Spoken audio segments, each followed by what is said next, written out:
Gold, trusted gold buyers. మీరు తాకట్టు పెట్టిన బంగారాన్ని విడిపించి ఈ రోజు ఉన్న మార్కెట్ ధరకు కొనబడను.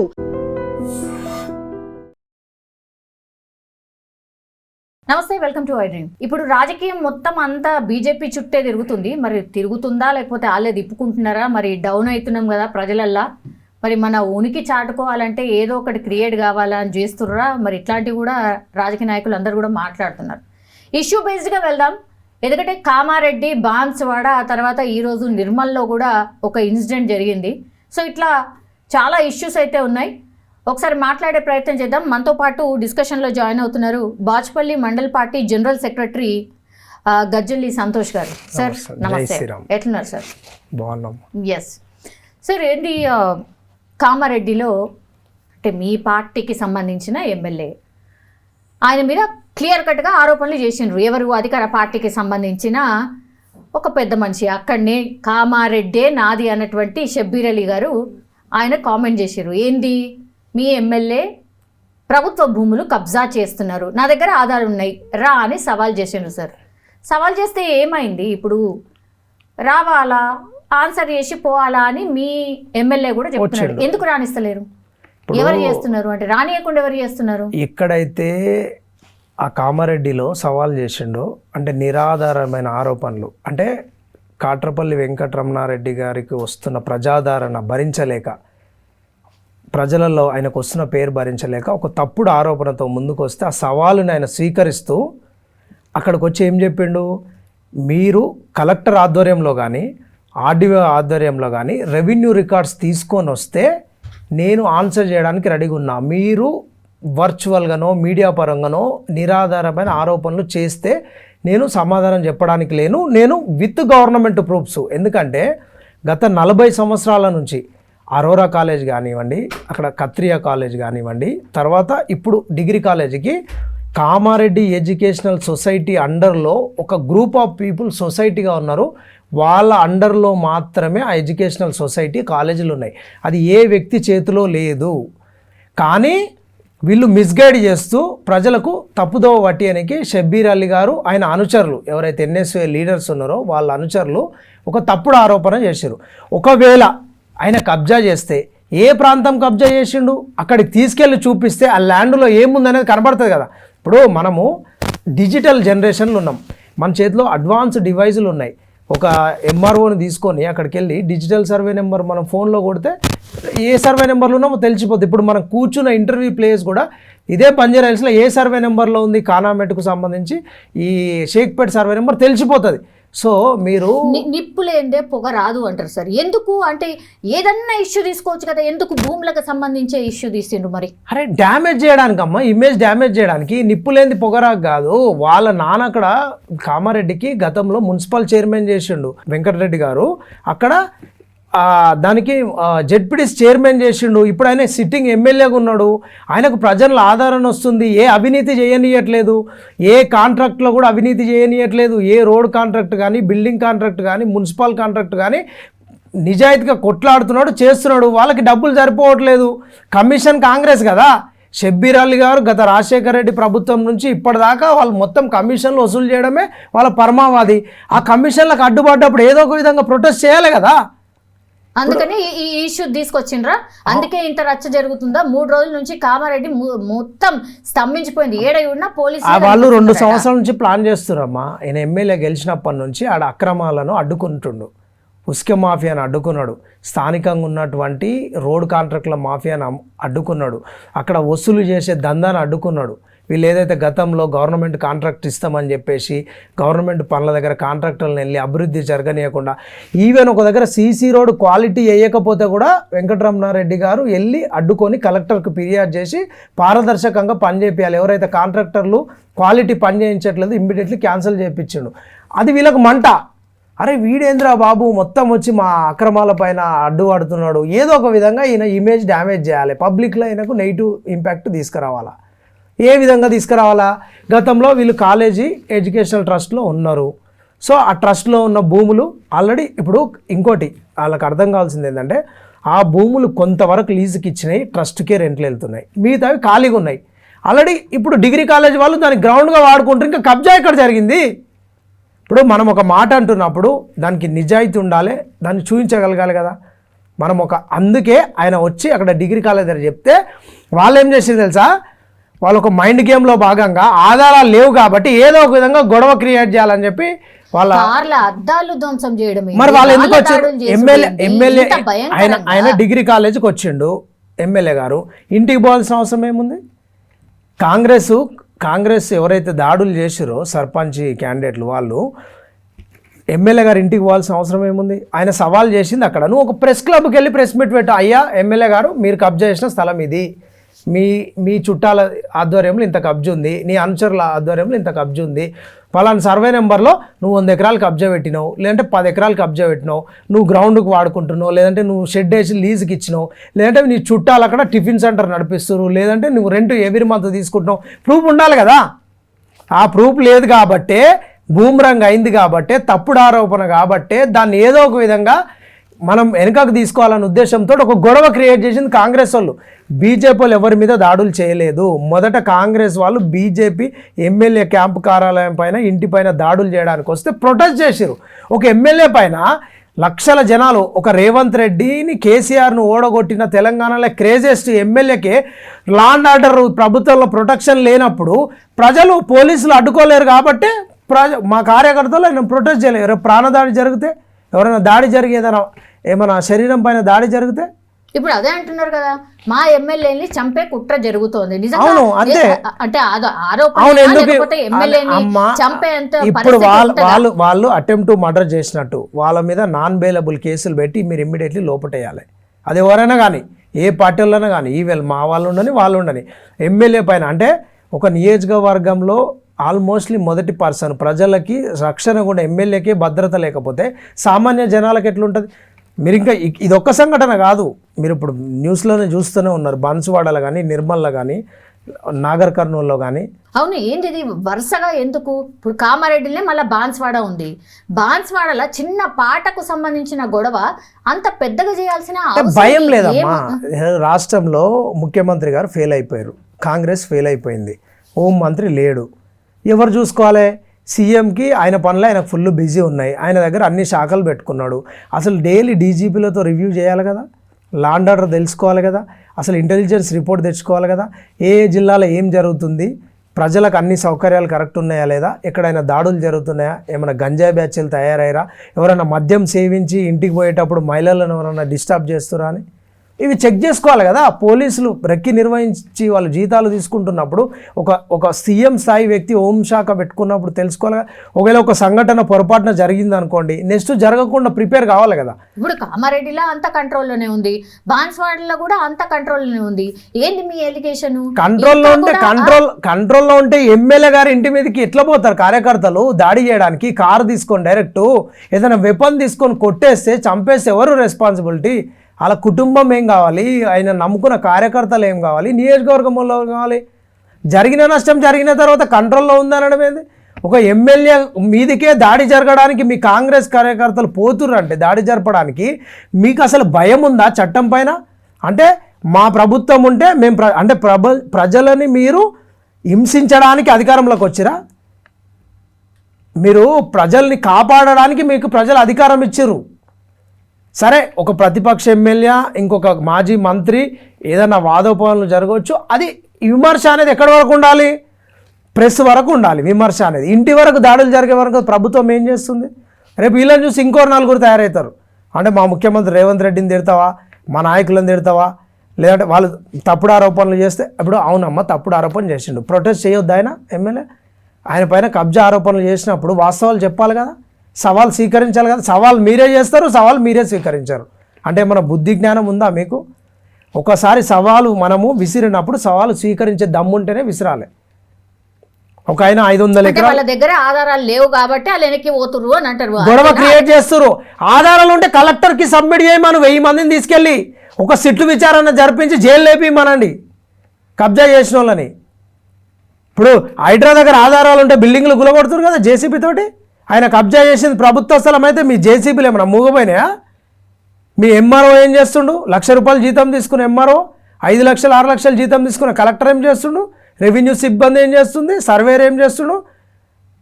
మా ఎమ్మెల్యే గారి అనుచరులు కానీ ఎమ్మెల్యే గారు కానీ వాళ్ళ కుటుంబ సభ్యులు కానీ కబ్జా చేస్తే ఎంక్రోచ్మెంట్ యాక్ట్ ప్రకారం వెళ్ళి ఇమ్మీడియట్లీ కేసులు పెట్టి నాన్ బెయిలబుల్ లోపటేయండి.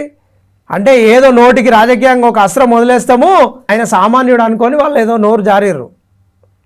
ఆయన వెనుక తిరిగేసరికి ఇప్పుడు ఏం చేయాలో అర్థం కాక వాళ్ళు స్వయంకృత అపరాధం కాబట్టి తెలుసుకోలేక గొడవ క్రియేట్ చేసి టాపిక్ డైవర్ట్ చేస్తారు. ఇప్పుడు బాన్స్వాడలో ఏం జరుగుతుంది సార్? బాన్స్వాడలో రాళ్ళు విసరడం ఏంది, చిన్న పాటకు సంబంధించిన గొడవని చాలా పెద్దగా చేస్తున్నారు. హిందూ సంఘాలకి పిలుపునిచ్చి మీ వాళ్ళే ఏదో రండి, అసలు ఏదో క్రియేట్ చేద్దాము, ఏదో అవుతుంది, అల్లకల్లం అయిపోతుంది అనేది బీజేపీ నాయకులే రెచ్చగొడుతున్నారు అనేది మీ మీద ప్రధాన ఆరోపణ. జనరల్గా అమ్మా బీజేపీ నాయకులు ఎవరిపైన దాడులు జరిగినా ప్రొటెస్ట్ చేస్తారు. మన తెలంగాణ రాష్ట్రంలో బీజేపీ చాలా బలంగా ఉంది. ప్రజలకు శాంతి భద్రతలు ఉల్లంఘన జరిగితే బీజేపీ మొదటి వరుసలో ఎవరి మీద దాడి జరిగినా పోతుందమ్మా, అట్లనేం లేదు. ఎవరి మీద దాడి జరిగినా, అది ఎవరు దాడి చేసినా, ఎవరి మీద దాడి జరిగినా బీజేపీ ప్రొటెస్ట్ చేస్తారు. మత కోణంలో వాళ్ళు చూస్తున్నారు, ఒక కమ్యూనిటీ అని చెప్పేసి వాళ్ళు చూస్తున్నారు. ఎవరి మీద దాడి జరిగితే పోలేదు. మా రామచంద్రరావు గారు ఉస్మానియా యూనివర్సిటీలో ఒక విద్యార్థి మీద దాడి జరిగితే ఉస్మానియా హాస్పిటల్కి పోయి పలకరించి వాళ్ళ కుటుంబానికి సపోర్ట్ చేసిండు. మొన్న షామీర్పేట దగ్గర దాడి జరిగితే పోయిండు. ఎక్కడ దాడి జరిగినా పోతారు. కానీ కాంగ్రెస్ ప్రభుత్వం వచ్చిన తర్వాత ఒక మతానికి స్పెషల్గా దాడులు జరుగుతున్నాయి. స్పెషల్గా బీజేపీ బలంగా ఏ ప్రాంతంలో ఉంది, హిందూ ధర్మం కోసం ఎవరు పోరాడుతున్నారు, విలేజ్లలో అందరూ ఐక్యమత్యంగా సెక్యులర్గా ఎక్కడైతే ఉంటారో అక్కడ కొంతమంది పని కట్టుకొని దాడులు చేసి గొడవలు క్రియేట్ చేస్తారు. ఆ గొడవలలో ఎదురు తిరిగి ప్రజల తరపున ఎక్కడైతే మేము నిలబడుతున్నామో అక్కడ మమ్మల్ని టార్గెట్ చేస్తాం. కానీ ఇంకో వర్షన్ వినిపిస్తోంది కదా, అసలు ఇవిటినే క్యాచ్ చేసుకొని బీజేపీ మేము ఉన్నాము అని చెప్పుకోతందుకు ఇది ఒక ఛాన్స్ కదా అని దాన్ని పెద్దగా పోర్ట్రైట్ చేస్తుంది అని మీ మీద ఆరోపణ. అన్నిటి మీద ఎందుకు చేయరు? ఓన్లీ గుళ్ళ మీద దాడి జరగగానే, ఇంకో కమ్యూనిటీ మీద దాడి జరగగానే ఎందుకు వస్తారు అనేది. అయితే దీనికి ప్రధాన ఆరోపణ ప్రతిపక్షాలు చేస్తారు. హైడ్రా పేదల ఇల్లు కూలగొట్టినప్పుడు ప్రొటెస్ట్ చేసింది ఎవరు? బీజేపీ. మా ఈటల రాజేందర్ గారు పోయారు, రామచంద్రరావు గారు పోయారు, కిషన్ రెడ్డి గారు పోయారు, బండి సంజయ్ గారు పోయారు, పొయ్యి జేసీబీలకు అడ్డం పడుకున్నారు. ఎన్నిసార్లు పోయింది? ప్రతిసారి మా వాళ్ళు ఉన్నారు. మీకు అమీన్పూర్లో కానివ్వండి, మూసీ రివర్లో కానివ్వండి, రంగారెడ్డి జిల్లాలో కానివ్వండి, మేడ్చల్ జిల్లాలో ఎక్కడైతే అధికారుల నిర్లక్ష్యం వల్ల లంచాలు తీసుకొని బఫర్ FTL జోన్లో కడుతుంటే ప్రోత్సహించి అధికారుల నిర్లక్ష్యం, అధికారులను సస్పెండ్ చేయకుండా పేదల ఇండ్లు గుల్లగొడుతుంటే మా బీజేపీ వాళ్ళు పోరాడుతున్నారు. ప్రతి సమస్య పైన, నిరుద్యోగుల సమస్య పైన పోరాడుతున్నారు, ప్రజలకి పెన్షన్లు రావట్లేదని పోరాడుతున్నారు, ఇప్పుడు ఈ 6 పథకాలను అమలు చేయట్లేదని పోరాడుతున్నారు. ఇప్పుడు ఎక్స్క్లూజివ్ గా దాన్ని మీరు హైలైట్ చేస్తున్నారు. ఏమో సార్, మీకే కనిపిస్తున్నది, ప్రజలకి మీరు హైలైట్ చేస్తున్నారమ్మా. ఏడ కనిపిస్తలేదు. అసలు మీ లీడర్స్ మధ్య సమన్వయమే లేదు. ఒక చిన్నదాన్ని మాత్రం భూతద్దమే చూస్తారు. అసలు మీ దాంట్లోనే కొట్టుకుంటున్నారు, మీ దాంట్లోనే అసలు నేను దానికి సమానం. మా లీడర్లో సమన్వయం లేకపోవడం కాదు, మా పార్టీలో క్రమశిక్షణ ఎక్కువ ఉంటుంది. మేము సిస్టమ్ ఫాలో అవుతాం, మేము ధర్మ మార్గంలో పోతాం, అవినీతి చేయం, అక్రమాలు చేయం, సింపుల్ సిటీగా పోతాం. ప్రజలు ఆదరించినప్పుడే అధికారం రావాలని ప్రజల్ని ట్యూన్అప్ చేసుకుంటే ఐకమత్యం ఉంది కాబట్టి మున్సిపల్ ఎన్నికలు అన్నారు కదా, కరెక్ట్. కరీంనగర్ లో కార్పొరేషన్ గెలుచుకున్నారు సార్. కరీంనగర్ ఓన్లీ కార్పొరేషన్ గెలిస్తే సరిపోయిందా? మరి హుజురాబాద్ ఎందుకు గెలవలేదు, సిరిసిల్ల ఎందుకు గెలవలేదు, అవన్నీ వదిలేస్తారా? అంటే బండి సంజయ్ గారు ఉన్నటువంటి ప్లేస్ లో గెలిపించుకుంటే జాలిగా మిగతా ఎటన్నా పోనా ఇది మాట్లాడుతున్నారు సార్ మీ కార్యకర్తలు. వాస్తవం నేను చెప్పానమ్మా, తెలంగాణలో భాజపా ఇంతకు ముందు ఎప్పుడు అధికారంలో లేదు. సో దాంతోనే ఖుషి అన్నట్టు ఖుషి వాస్తవం అమ్మా. ఇప్పుడు ఇలా అబద్ధం చెప్పేది ఏం లేదు. బీజేపీ పెరుగుతుంది. ఇంతకుముందు ఇక్కడ అధికారంలో లేదు, గతంలో మాకు మున్సిపాలిటీలు లేవు, సర్పంచులు లేరు, ఏం లేరు. బీజేపీ పార్టీ 1982లో పెట్టినప్పటి నుంచి తెలంగాణలో ఎప్పుడు కూడా ఒక్కసారి 2 ఎంపీలు గెలిచినాం తప్పితే, ఒక్కసారి వరంగల్ నుంచి ఎంపీ, తర్వాత మధ్యలో అడపదడప టీడీపీతో పొత్తున్నప్పుడు మాకు కొంత ఎమ్మెల్యేలు వచ్చినాయి, కొన్ని ఎంపీలు వచ్చినాయి. బండారు దత్రే. క్వశ్చన్ కరీంనగర్ గురించి సార్. కరీంనగర్ లో నిజంగా ఓన్లీ ఒక్క ప్లేసే గెలిపించుకుంటే సరిపోయిందా? కరీంనగర్ లో ఈటల రాజేందర్ ని కలుపుకోరు, ఎందుకని సిరిసిల్లని వదిలేసిండ్రు? ఇది చెప్పండి ఒకసారి. వదిలేదమ్మా, మీ రిజల్ట్ చూడండి. మీరు బీఆర్ఎస్ బీజేపీ ఒక్కటే అనేది అక్కడ నిరూపితం అవుతుంది కరీంనగర్. ఇగో కాంగ్రెస్ పార్టీ అభివృద్ధి చేయట్లేదు, పథకాలు అమలు చేయట్లేదు. ఎంతసేపు బీజేపీకి బీఆర్ఎస్కి ఏదో లింక్ ఉందని చెప్పి ప్రజల్ని మిస్గైడ్ చేయడం. ఓటేయలేదు సార్, లీడర్ ఓటేసారు కదా, వేసారు. ఇస్నాపూర్ లో ఎట్లే ఓటేస్తారు? అది రఘునందన్ రావు లాంటి వ్యక్తి ఓటేస్తారా ఎవరైనా? కార్లో కూర్చొని బీఆర్ఎస్ ఎమ్మెల్యే కార్లో కూర్చొని పోయి ఓటేస్తే ఎవరైనా అక్కడ స్థానిక పరిస్థితులకు తగ్గ అక్కడ ఏం జరిగింది అనేది ఇంకా ఆ ఎంపీ గారికి ఆ ఎమ్మెల్యే గారికి ఏ ఉద్దేశంతో ఏ డెవలప్మెంట్ మోడ్లో చేసిరు అనేది అక్కడ స్థానిక పరిస్థితులు. అది పార్టీ అధిష్టానము దానిపైన రిపోర్ట్ తెప్పించుకుంటుంది, వారి ఎక్స్ప్లెనేషన్ తెలిసి జరిగిందా తెలియక జరిగిందా సార్? తను చెప్తున్నారు ఖచ్చితంగా మా ప్రెసిడెంట్ కి తెలిసే జరిగింది అంటున్నారు. ఆయన సీనియర్ లీడరు, అంతకుముందు బీఆర్ఎస్ జిల్లా అధ్యక్షుడు చేసిండు మెదక్కి, ఒకసారి ఎమ్మెల్యే చేసిండు, తర్వాత ఎంపీ చేసిండు, advocate, craziest leader in Telangana. Raghunandan Rao garu విషయంలో అది జరిగింది అని అంటే దానిపైన ఎందుకు జరిగింది, ఏం జరిగింది అనేది అదే అందుకే మా బాధతో స్థానిక పరిస్థితులు స్థానిక పరిస్థితుల్లో నేనేం చెప్తాను ఇప్పుడు అక్కడ అట్లా అదే అమ్మా, స్థానిక పరిస్థితులు ఏ సిచ్యువేషన్లో అక్కడ ఆ ఎమ్మెల్యే గారి కార్లు వెళ్ళాల్సి వచ్చింది, ఎవరికి సపోర్ట్ చేసిండు, ఎందుకు చేయాల్సి వచ్చింది అనేది పార్టీ రివ్యూ చేస్తుంది. దానికి తగ్గ ఇప్పుడు ఒకటి ఉంటుందమ్మా, ధర్మం కోసం దేశం కోసం ఒక మంచి పని జరగడం కోసం శ్రీకృష్ణుడే చెప్పిండు భగవద్గీతలో, ఒక మంచి పని జరుగుతున్నప్పుడు ఒక సిచ్యువేషన్లో మనం కొంచెం తగ్గినా తప్పు లేదు, ఒక సిచ్యువేషన్లో ఒక ప్రాణం నిలబడుతుంది అన్నప్పుడు మనం అగ్రెసివ్గా పోయినా తప్పు లేదు అని. ఆ ధర్మం కోసం అనేది మీ పైన ప్రధాన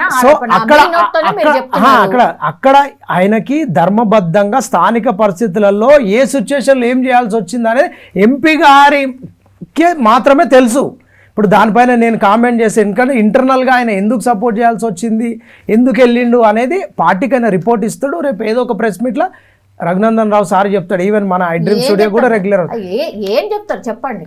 ఇప్పుడు ఎందుకు సపోర్ట్ చేయాల్సి వచ్చింది, స్థానిక పరిస్థితులలో ప్రజల ఇష్టం మేరకు అక్కడ ఎందుకు చేయాల్సి వచ్చింది, అక్కడ ఎందువల్ల మనకు రిజల్ట్ రాకపోతే మన ప్రత్యర్థి పార్టీ క్యాండిడేట్కి మనం ఎందుకు సపోర్ట్ చేసినామా, ప్రపోజల్ చేసినామా, ఇండైరెక్ట్గా చేయమని చెప్పినామా అనేది ఏం జరిగింది అనేది ఆ సార్ చెప్తాడు.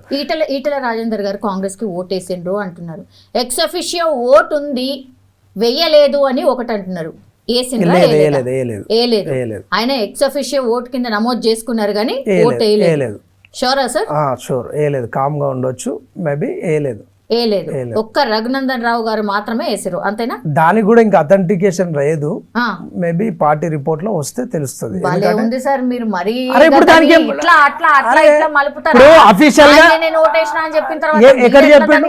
చెప్పలేదు, మీడియా చెప్పిండు ఆయన. కార్ లో పోయిన మాట వాస్తవము, అక్కడ కొన్ని చర్చలు జరిగినాయి, మా అధిష్టానానికి నేను సమాచారం ఇచ్చినా అని చెప్పిండు, ఓటేసినా అని చెప్పలేదు. జరిగిన సంఘటనకు సంబంధించి చెప్పిండు, ఓటేసినా అని ఆయన వాయిస్తో చెప్పలే.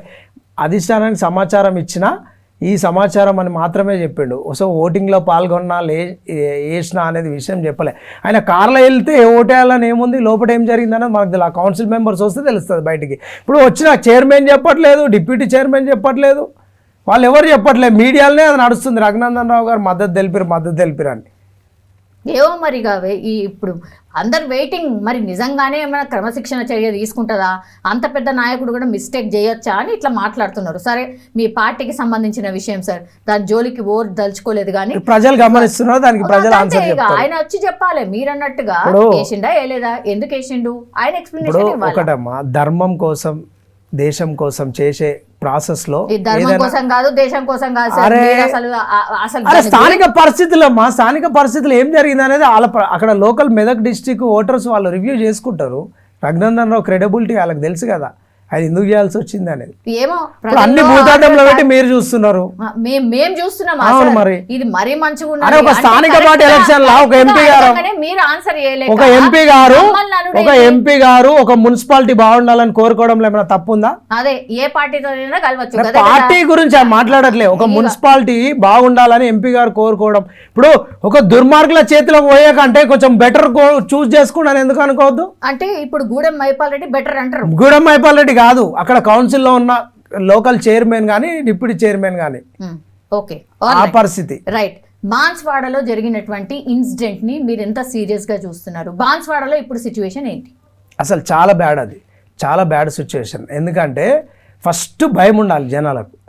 ఎవరైనా సిటిజన్స్ స్వేచ్ఛగా స్వాతంత్రంగా తిరిగినప్పుడే అక్కడ మనకు స్వాతంత్రం ఉన్నట్టు. అది కాంగ్రెస్ పార్టీ ఉండని, బీజేపీ పార్టీ ఉండని, బీఆర్ఎస్ పార్టీ ఉండని, ఇంకొక పార్టీ ఉండని, ప్రజలకు శాంతి భద్రతలు దెబ్బతిన్నప్పుడు ఆ ప్రభుత్వం ఫెయిల్ అయినట్టే. అంటే ప్రజలు కడుతున్న పన్నులతోటి మీరు జీతాలు తీసుకుంటూ పోలీస్ వ్యవస్థ కానీ మిగతా డిపార్ట్మెంట్లు ఇంటెలిజెన్స్ పోలీసులో సబ్ డివిజన్స్ పని చేయకపోతే మీరు పరిపాలించడానికి అర్హులు కాదు. మీరు ఇట్లనే రెచ్చగొడుతున్నారు కాబట్టి ఇంకా అరే మేము రెచ్చగొడితే ప్రజలు పిచ్చోళ్ళా? వస్తున్నారు, అందరు వస్తున్నారు, రెచ్చగొట్టడం వల్లే ఇట్లా అవుతున్నాయి. అంటే దాడులు జరిగితే ప్రొటెస్ట్ చేయడం రెచ్చగొట్టడమా? అంటే మహిళల పైన దాడులు జరగవచ్చు, రోడ్డు పైన పోయే సామాన్య పెద్ద మనుషుల మీద దాడి జరగవచ్చు. ఏదైనా దాడులు జరిగితే వాక్ స్వాతంత్రం ఉందని ప్రభుత్వాన్ని ప్రశ్నిస్తే రెచ్చగొట్టడమా? అంటే కొడితే దెబ్బలు తినాలా? కార్ అడ్డం వచ్చి ఒక అమ్మాయి ఒక ఫ్యామిలీతో ఒక గల్లీలో పోయింది, దారి దొరకక ఇంకో స్ట్రీట్ లైన్ నుండి తీసుకుని నువ్వు మా గల్లీలోకి ఎట్లా వస్తావని చెప్పి ఆకతాయిలు వచ్చి కారు అద్దాలు పగల కొడితే మేము వాటిని ప్రొటెస్ట్ చేస్తే రెచ్చగొట్టడమా? ఇట్లనే వదిలేస్తే హైదరాబాద్లో కూడా దాడులు జరుగుతాయి. సెక్రటరియట్ ముందు కూడా జరుగుతుంది, రేవంత్ రెడ్డి ఇంటి ముందు కూడా జరుగుతుంది, ఇంకా మన డీజీపీ ఇంటి ముందు కూడా జరుగుతుంది. ఒకరినొకరు కొట్టి చంపుకుంటే ఇంకా దేశంలో స్వాతంత్రం ఉన్నట్టు మన భారతదేశానికి తెలంగాణకి బంగ్లాదేశ్కి తేడా ఏముందమ్మా? ఇట్లనే వదిలేస్తే బంగ్లాదేశ్లో ఎట్లయితే దాడులు జరుగుతున్నాయో పెట్రోల్ పోసి తగలబెడుతున్నారో ఈ తెలంగాణలో కూడా రావణ కష్టం జరుగుతుంది. అంటే పార్టీలు ప్రశ్నించొద్దు, మీడియాలు ప్రశ్నిస్తే మీడియాని ఏమంటున్నాడు? యూట్యూబ్ ఛానళ్ళని కానీ ఇంకొక ఛానళ్ళని కానీ రేవంత్ రెడ్డి బెదిరిస్తున్నాడు. తొండలు వదులుతా, తోడకలు తీస్తా, మీకు ఎవడు అధికారం ఇచ్చిండు? ఆర్టికల్ 19 ప్రకారం మాట్లాడే స్వేచ్ఛా స్వతంత్రం ప్రతి మీడియా సంస్థకి ప్రతి సిటిజన్కి భారతదేశంలో ఉంది. దాన్ని భయపట్టిస్తూ ముఖ్యమంత్రి ప్రజల చేత ఎన్నుకున్న ప్రజలను పరిపాలిస్తాయన సభా వేదికల పైన బెదిరిస్తుంటే మేము ప్రొటెస్ట్ చేస్తుంటే మీరు మమ్మల్ని రాజకీయం అంటారు. అంటే మీడియాని తొక్కేస్తాం, జనాలను తొక్కేస్తాం, అపోజిషన్ పార్టీలను తొక్కేస్తామని అంటే నోరు మూచుకొని కూర్చోాలా? ఇదా రాజకీయం? మీకు ఇందుకేనా అధికారం ఇచ్చింది? ఒక బీజేపీ ఎమ్మెల్యే మీద దాడి జరిగితే మీరు అసెంబ్లీలో దానిపైన ఖండించాలి. మీరు ముఖ్యమంత్రి స్థాయిలో ఉన్న వాళ్ళు ఇమ్మీడియట్లీ అక్కడ ఒక ఎస్పీ అధికారిని పంపించి ఎంక్వైరీ చేయించి ఇమ్మీడియట్లీ తప్పు చేసిన వాళ్ళు శిక్షించాలి. ఇదే సంస్కృతిని మీరు ఎంకరేజ్ చేస్తే రేపు ఇంకొక పార్టీ అధికారంలోకి వస్తే మీ మీద కూడా దాడులు జరుగుతాయి. గతంలో రేవంత్ రెడ్డి గారిని బీఆర్ఎస్ ప్రభుత్వము కేసీఆర్ గారు ముఖ్యమంత్రి ఉన్నప్పుడు హౌస్ అరెస్ట్ చేసినా ఎక్కడైనా పోయినప్పుడు ఎన్ని మాటలు అన్నాడు రేవంత్ రెడ్డి? రాక్షసుని పరిపాలన అన్నాడు, దొరల పరిపాలన అన్నాడు, ఇది ఒక పోలీస్ రాజ్యం అన్నాడు. మరి ఇప్పుడు మీరు చేస్తుందండి? మీరు దాడులు జరిగితే వాళ్ళని కేసులు పెట్టండి, వాళ్ళని లోపల పంపండి. ఒక ముఖ్యమంత్రిగా మీరు ప్రజలను అట్లా సాటిస్ఫై చేయాలి. అంతేగాని మీ పార్టీని సాటిస్ఫై చేయడానికి ప్రతిపక్షాల మీద దాడులు చేసి మళ్ళీ మారది ఇదే మీరు రెచ్చగొడుతున్నారు అని మాట్లాడడం మీ సబబు కాదు. మేము రెచ్చగొడితే మీరు ఎక్కడైనా ప్రూఫ్స్ ఉంటే చూపించండి. ప్రజలకు ఎక్కడైతే కష్టం వస్తుందో, ప్రజలపైన ఎక్కడైతే దాడులు జరుగుతాయో, ఎక్కడైతే శాంతి భద్రతలు దెబ్బతింటాయో అక్కడ భాజపా 100% ఇప్పుడు పోరాడుతుంది, భవిష్యత్తులో కూడా పోరాడుతుంది. దీనిలో మేము క్లారిటీగా ఉన్నాం. ఓకే ఇప్పుడు బీజేపీ యొక్క నెక్స్ట్ ప్లాన్ ఏంటంటే, అంటే మీరేదో రాష్ట్రంలో అధికారంలోకి వస్తాము అనేటువంటి మాట చెప్తున్నారు కానీ దానికి తగ్గట్టుగా చేతలు ఏడ కనిపిస్తలేవే. ఇప్పుడు జిహెచ్ఎంసీ రాబోతోంది సార్, మీరు బాజ్పల్లిలో యాక్టివ్ మెంబర్గా ఉన్నారు అండ్ మీరు ఫైట్ చేస్తున్నటువంటి సందర్భం అయితే కనిపిస్తోంది. బాజ్పల్లిలో ఏం జరుగుతోంది? బాజ్పల్లి ఒకప్పుడు గ్రామ పంచాయతీ నుండి మున్సిపాలిటీ కార్పొరేషన్ చేసి నిజాంపేట కార్పొరేషన్ అని చేసి ఒక 5 సంవత్సరాలు టర్మ్ అయింది. తర్వాత ఊటిన అక్కడ కూడా ఏం డెవలప్మెంట్ కాలేదు బీఆర్ఎస్లో కూడా. ఇమ్మీడియట్లీ వీళ్ళు ఇప్పుడు జిహెచ్ఎంసీలో కలిపారు. ఆ డిలిమిటేషన్లో అది ఒక షేర్లింగంపల్లి సైబరాబాద్ కార్పొరేషన్ అంటున్నారు. ప్రజెంటు ఆ ఏరియాలో జనాలకి మంచినీటి సరఫరా సక్రమంగా లేదు. మనం చెప్పడం లేదు. 3 డేస్కి 4 డేస్కి ఒకసారి వస్తుంది. అప్పుడప్పుడు పొల్యూటెడ్ వాటర్ వస్తుంది. ఇంకా ప్రధాన సమస్య దోమలు. అసలు మనుషులు ఎట్లయితే అక్కడ అసలు బయట తిరిగే పరిస్థితి లేదు, విష జ్వరాలు వస్తున్నాయి. ఇంకా అండర్గ్రౌండ్ డ్రైనేజ్ అయితే రెగ్యులర్గా పొంగుతుంటుంది. ఎందుకు అనంటే పీపుల్కి ఎంత రిక్వైర్మెంట్ ఉందో అంత కావాల్సినంత ఇన్ఫ్రాస్ట్రక్చర్ లేదు. సో పాపులేషన్ పెరిగిపోయింది, 1000 అపార్ట్మెంట్స్ వచ్చినాయి. సో మీ దగ్గర కూడా హై రైజ్ అపార్ట్మెంట్లు ఉన్నాయా? చాలా ఉన్నాయి, కొన్ని వందల హై రైజ్ అపార్ట్మెంట్స్. అత్యంత డేంజరస్ గా మారిపోయిందంట కదా high rise apartments. High rise apartments parking, బయట విజిటర్స్ పార్కింగ్ చేసుకోవడానికి ప్లేసెస్ లేవు, పార్కులు సరిపోవట్లేదు, డ్రైనేజ్ సిస్టమ్ వాళ్ళు వాడిన వాటర్ పోవడానికి సెవరేజ్ సిస్టమ్ కరెక్ట్ లేదు.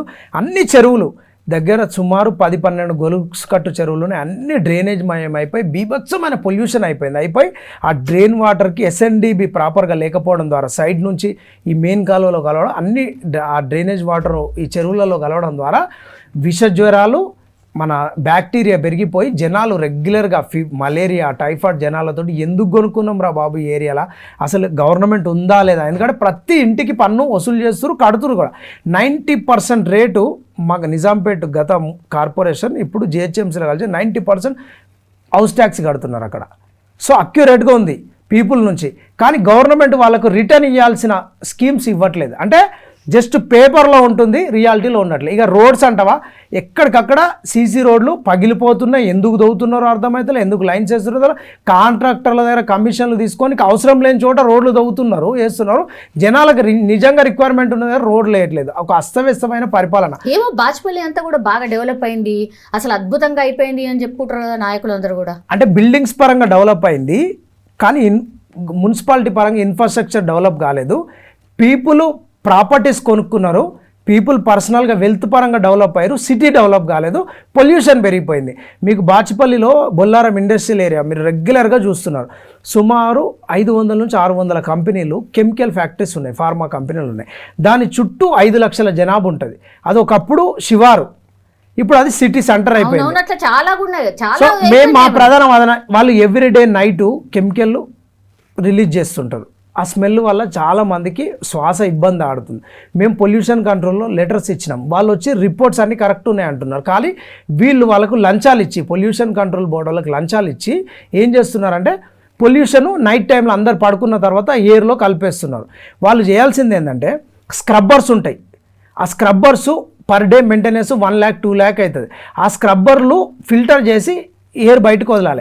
ఆ స్క్రబ్బర్ ఎవ్రీ మంత్ 30-40 lakhs మిగిలించడానికి ఒక్కొక్క కంపెనీ వాళ్ళు వాడిన స్క్రబ్బర్నే మళ్ళీ వాడుతున్నారు.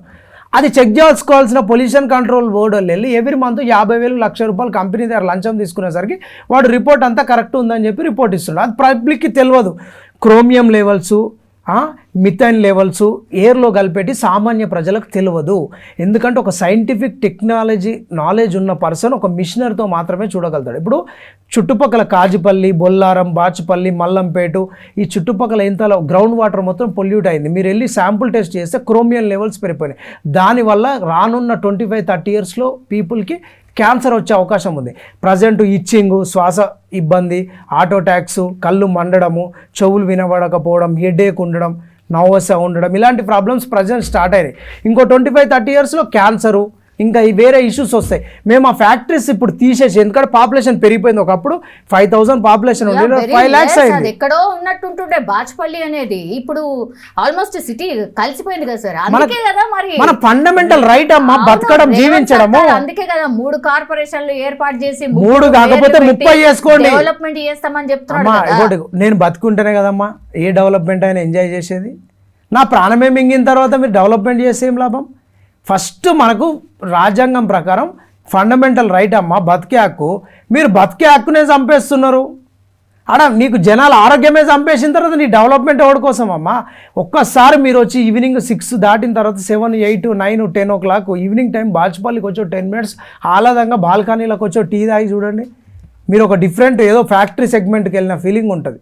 100 కంపెనీలు ఇంత పొల్యూషన్ చేస్తున్నాయి, వాళ్ళు నామ్స్ పాటించట్లేదు. ముఖ్యమంత్రి గారు ఇప్పటివరకు బాచుపల్లి విజిట్ చేయలేదు. ఆయన గతంలో అక్కడ ఎంపీ. మీరు అధికారులు ఇచ్చే రిపోర్ట్స్ కాదు, మీరు ముఖ్యమంత్రి గారు వచ్చి గ్రౌండ్లో చూడండి, భయం కలుగుతుంది కదా వాళ్ళకి. అధికారుల కానీ ఒక ముఖ్యమంత్రి స్థాయి వచ్చిందంటే కొంచెం ఒళ్ళు దగ్గర పెట్టుకొని పనిచేస్తారు. లంచాలు తీసుకుంటారు, జనాలు ఎవడైనా చచ్చిపోయి. అంటే ఇమ్మీడియట్లీ డెత్ కాదు కదమ్మా, లాంగ్ టర్మ్ డెత్ కదా. సో ఎవడు పట్టించుకుంటలేడు. ప్రధాన డిమాండ్ ఏంటి అంటే బాచుపల్లే కాదు సిటీలో చాలా ప్లేసెస్లో అదే పరిస్థితి ఉంది. ఒకటమ్మా, చెరువులలో హానికరమైనటువంటి కెమికల్స్ కలపొద్దు, అది చట్టంలో ఉంది, కానీ కలుపుతున్నారు. ఏవైతే ఫ్యాక్టరీలు కెమికల్ చేస్తారో మనకు మందులు అవసరమే, డెవలప్మెంట్ అవసరమే, పరిశ్రమలు కూడా ఉండాలి. కానీ ఫ్యాక్టరీలు ఆ పొల్యూషన్ తగ్గించడానికి ఆపరేషన్స్ ఉంటాయి, క్లీనింగ్ ఆపరేషన్స్ ఉంటాయి. దాన్ని కరెక్ట్ పాటించట్లేదు. అంటే స్క్రబ్బింగ్ కరెక్ట్ చేయట్లేదు, క్లీనింగ్ కరెక్ట్ చేయట్లేదు, ప్రాసెస్ కరెక్ట్ చేయట్లేదు. ఆ ప్రాసెస్ చేస్తే వాళ్ళకి అయ్యే అదనపు ఖర్చును తగ్గించుకోవడానికి, అంటే టోటల్ కంపెనీ వచ్చే ఇయర్ లాభాలు తగ్గించుకోవడానికి, అంటే లాభాలు పెంచుకొని ఖర్చులు తగ్గించుకోవడానికి అవినీతికి పాల్పడుతున్న అధికారులను వెంటనే సస్పెండ్. జనాలకి ప్రాణాలు ఇంపార్టెంట్ కాబట్టి పొల్యూషన్ కంట్రోల్ బోర్డును ఒక సెంట్రల్ మినిస్టర్ ఎట్లయితే పొల్యూషన్ కంట్రోల్ బోర్డును అడ్మిన్ చేస్తాడో అట్లా ఇక్కడ ముఖ్యమంత్రి స్థాయి లేదంటే ఒక మంత్రి స్థాయి వాళ్ళు పొల్యూషన్ కంట్రోల్ బోర్డుకి హెడ్గా ఉండి పొల్యూషన్ని మానిటరింగ్ చేయాలి. పొల్యూషన్ని మానిటరింగ్ చేస్తే అది ప్రాథమిక హక్కులో ఒక భాగం కాబట్టి ఇమ్మీడియట్లీ అధికారులు ముందుకోండి. ఇంకోటి, మొత్తం మీరు ఎట్లయితే హైడ్రాని ఛాలెంజింగ్గా తీసుకొని మేము చెరువులను కాపాడుతున్నామంటారో పరిశుభ్రమైన వాతావరణం అందించడానికి మీరు అవసరమైతే ఈ ఫ్యాక్టరీల పొల్యూషన్ హైడ్రాకి అప్పచెప్పి ఒక రిటైర్డ్ సైంటిఫిక్ ప్రొఫెసర్ని తీసుకొచ్చి దానికి హెడ్గా పెట్టండి. హైడ్రాకి ఎట్లయితే రంగనాథ్ గారిని పెట్టారో అట్లా హెడ్డును పెట్టండి. ఆటోమేటిక్ హైదరాబాద్లో పొల్యూషన్ తగ్గుతుంది. మీకు చిత్తశుద్ధి లేదు, ఫ్యాక్టరీలు ఇచ్చే లంచాలు తీసుకునే కమిషన్లు తీసుకునే దానిపైన రేవంత్ రెడ్డి గారే చెప్తున్నారు కదా, మేము గ్యారంటీ ఒక క్లీన్ సిటీ అట్లాగే ఒక గ్రీన్ సిటీని మేము ఏర్పాటు చేస్తామని చెప్తున్నారు కదా. అది వర్చువల్ గా ఎందుకు నమ్ముతలేదు? వర్చువల్ కాదమ్మా, రియాలిటీలో లేదు, పేపర్ల వరకే ఉంది. మా బాధ అదే కదా. మీరు బాచుపల్లిలో ఇప్పుడు అమ్మ మేమంటే రాజకీయ నాయకులం, ఏదో రాజకీయంగా ఉన్నాం కాబట్టి కొన్ని సందర్భాల్లో ప్రతి విమర్శలు చేస్తాం. సామాన్య జనాలు వచ్చి ప్రొటెస్ట్ చేస్తారు కదా స్వచ్ఛందంగా, వాళ్ళకేం పని లేదా? సాఫ్ట్వేర్ ఇంజనీర్లు, ప్రైవేటు టీచర్లు, ప్రొఫెసర్లు, ఫ్యాకల్టీ మెంబర్సు, చిన్న చిన్న జాబులు చేసుకునేటోళ్ళు సాటర్డే సండే చిన్న పిల్లల్ని తీసుకొని వచ్చి ప్లకార్డులు పట్టుకొని బాచుపల్లి పరిసర ప్రాంతాల్లో మల్లంపేట, బొల్లారంలో ప్రొటెస్ట్ చేస్తున్నారు. వాళ్ళు కూడా రాజకీయ పబ్బం గడుపుకోవడానికి చేస్తురా? ఇది మీ కళ్ళకు కనిపించట్లేదా? పరిశుభ్రమైన గాలి, ఇప్పుడు అమీర్పేటలో ఉన్న గాలి, జూబ్లీహిల్స్ ఉన్న గాలి బాచుపల్లిలో లేదనే కదా మా బాధ. మీరు నిజాలు తెలుసుకోకుండా ఇది ప్రతిపక్షాల కుట్ర అంటే, ఇప్పుడు మీరు అధికారంలో లేకపోతే మీకు పొల్యూషన్ కనపడుతుంది, మీరు అధికారంలోకి వస్తే మీకు పొల్యూషన్ కనబడతలేదా? ఇప్పటికైనా ప్రభుత్వం ఒక్కసారి బాచుపల్లికి వచ్చి ఒక కమిటీ చేసి రివ్యూ చేయాలని చెప్పి ప్రజల తరఫున మేము పోరాడుతున్నాం. Yes sir. Thank you sir. Thank you so much. And for more videos, Please subscribe to iDream. Please subscribe to iDream. Please subscribe iDream. And please subscribe to iDream. For more videos, subscribe to iDream. please like, share and subscribe to the channel. Congratulations, iDream. Subscribe to iDream. Subscribe to iDream. So subscribe to iDream Media. iDream team అందరికి huge congratulations. Please subscribe iDream Media. Please subscribe to iDream. Subscribe iDream. Please subscribe to iDream. iDream అంటే నా కళల ఛానల్ను subscribe చేసుకున్న నోరు తిరుగుతలేదు, మీరైతే గంట గుర్తు కొట్టండి. For more such videos, please subscribe to iDream.